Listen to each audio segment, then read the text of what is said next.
আসসালামু আলাইকুম। কেমন আছেন সবাই? আশা করি আল্লাহর অশেষ রহমতে ভালো আছেন। আমিও আলহামদুলিল্লাহ ভালো আছি। তো আজকে আমি আপনাদের সামনে আবারও চলে আসলাম দুষ্টু মিষ্টি আনিশা চ্যানেলে। চিতই পিঠা বানানো দেখাবো আপনাদের। বিসমিল্লাহ। এটা আমাদের জেলায় এটাকে চিতই পিঠা ডাকে, অনেক জেলায় এটাকে অন্য অন্য নামে ডাকে। তো কোন কোন জেলায় এটাকে কী নামে ডাকে কমেন্টে জানিয়ে যাবেন। আর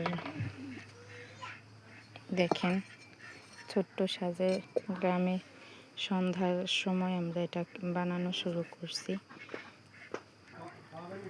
দেখেন কত সুন্দর হয়েছে আমার পিঠাটা। তো এখন আমি এটা উঠাবো। তো এর সাথে আছে মুরগির মাংস রান্না করছে। এই মুরগি মাংস দিয়ে পিঠা খাবো। তো সবাই আমার ভিডিওগুলো দেখবেন, আমাকে উৎসাহ দিবেন। আল্লাহ হাফেজ।